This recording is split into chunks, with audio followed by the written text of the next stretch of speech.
Welcome back to my studio. Today I'm starting on a new piece. This is a commission and it's based on a painting I've done before, but we're changing the format. The original painting was actually a landscape proportion or a horizontal piece, and so it was much wider, but this is a square. So I have to move it around a little bit. But anyway, I've drawn my plan up on the sketch, or on the canvas, with a mud wash. That's 2 parts of ultramarine blue, plus 1 part of alizarin crimson, plus liquid, and that is oil paints.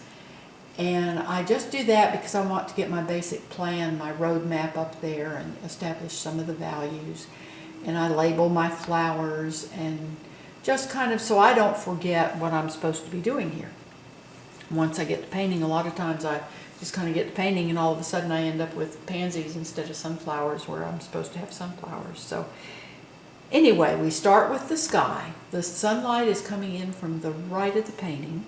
So this is a mixture of white plus cobalt blue.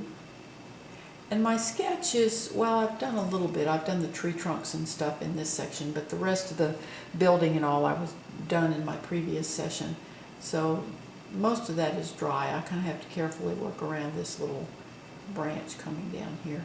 I like having branches kind of break out and across. Just adds entrance and depth to the painting. Again, this is cobalt blue plus white. I guess it's actually more white than cobalt blue, but that's my darker blue in the sky. And I'll have clouds down here. As we get to the right side, since the light is coming into the painting on the right side, that side of the sky is going to be a little bit brighter and lighter. So this is a mixture of white plus phthalo blue. And I'm painting over my sketch right here because I realized that I had this perspective too wide. I needed the building turned a little bit, so I'm making this side of the wall, or the arch here, a little bit narrower. And so it's easy enough, since this is dry, it's easy enough to paint back over that. If that were wet, it would pull my mud color into the sky and make it dirty. So I don't have to worry about that at this point. And I just kind of feather this lighter color into the darker color. So I get a fairly smooth transition. It doesn't have to be exactly, but I just don't want a line there. But we can have a few little, if we have a few little brush strokes in there, that's okay. The light can be hitting a little mist or something up in the sky. Now I'm going to have clouds here, just along the horizon. A lot of times on the ocean, you'll see the clouds just look like they're sitting on the horizon. Actually, as the earth turns over, they're going behind it. But this is a mixture of my mud plus a tiny touch of cadmium orange plus white. The orange just warms it just a tiny bit. Go carefully along the horizon line. We've got a couple of islands out there. Actually, this is the Côte d'Azur. This is the southern coast of France, and this is a peninsula. It's where Villefranche is located. And this building is more up on the hillside, up around the village of the mountain, the hilltop village of Ez, which is, if you ever get to the coast of France, that is a beautiful, beautiful little village. It's medieval. It can't grow because it's perched on the hilltop there, and it's like stepping back into history. I could go there for days and just sketch and wander, and I'd be in heaven. Now this is a mixture of that mud plus a little more plus more white, and then I've added some alizarin crimson into that. It just kind of warms the clouds, gives them a little color. Bring some of that down. And again, the light's coming in from the right, so the right side of the clouds will be highlighted. Again, I have to carefully work around this little branch because it's still wet. I don't want to pull that color into my clouds.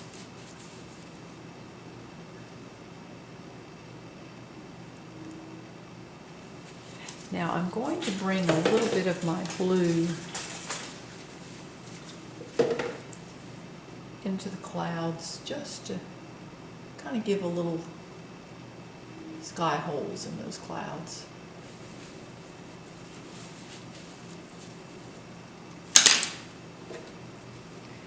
And then I want a little more highlight. So this is actually my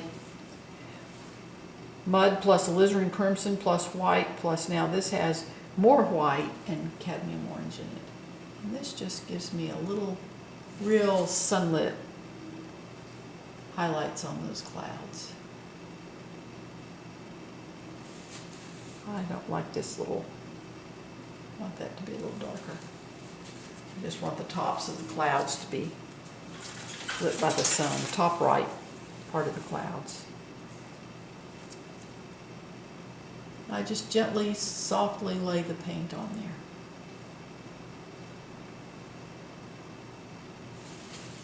I like some of those little brush strokes in there. I like what's happening there, so I just leave those. Now there's our distant clouds. Now you saw that I had my horizon line drawn in there. Actually, this side needs to come down just a little bit here. And I have a couple of spots in there that are not, the canvas is showing through, so I have to go back and, I don't like that little hard part there on that, so I want to soften that. Clouds are soft, so you don't want any real hard brush strokes in there. Okay, now that horizon line is in there. Now I'm going to put my distant horizon line in. This is the water, and this is my mud plus ultramarine blue plus white. Again, it's just a very muted blue. As the water comes forward, I'll use brighter and more intense blues. But muted colors go back. So this is muted, and then the brighter blues will come forward. The painter, we're working on a two-dimensional surface. And if you're doing paintings that are representational or more realistic, then we want to make those two dimensions appear three-dimensional. So there's several tricks you can use, and one of them is using muted color in your background and then more intense, brighter colors as you come forward. And even here now, this is a mixture of just my ultramarine blue plus just a tiny bit of mud plus white, but that already begins to come forward. And like I say, as I move down, I'll use even brighter blues. But this, now that horizon line right now is a hard edge. And there's a trick to softening that. And let me show you. This is something Jack taught me, and it's very, very useful. And again, soft edges go back, harder edges come forward. So I just take a clean brush and I come along this, make a zigzaggy line.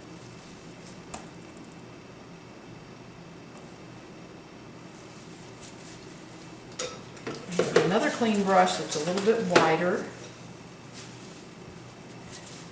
I'm going to get my T-square.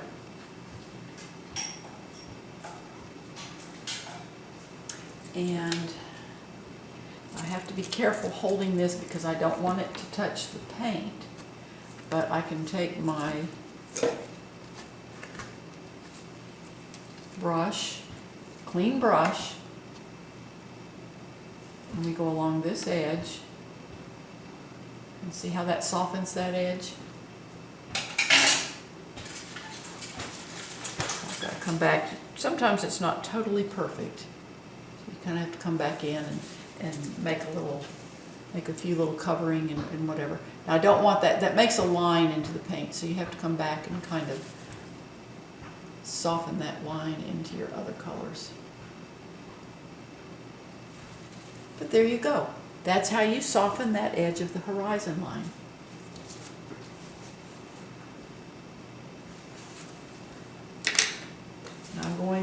And I'm just going to kind of put the upper edge of this back part of the little peninsula here.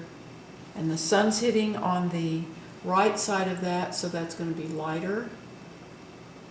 And then as we come back here, this is darker. And these are mixes of phthalo blue plus cadmium orange plus white. So that's how I get my island. Now see, I want it a little bit, edges a little bit harder, so you can already see how that comes forward of that softened horizon line. I appreciate you watching my YouTube videos. Please visit my blog. The link is in the description below. The address is also on the final frame of my video. And in my blog, I will show the entire step-by-step process of this painting. I know a lot of you will say, hey, where's the rest of this? I want to see how it turns out. Visit my blog. You can subscribe to my blog. You can subscribe to my YouTube channel. And I just really appreciate you visiting my studio. You have a wonderful, wonderful day, and happy painting.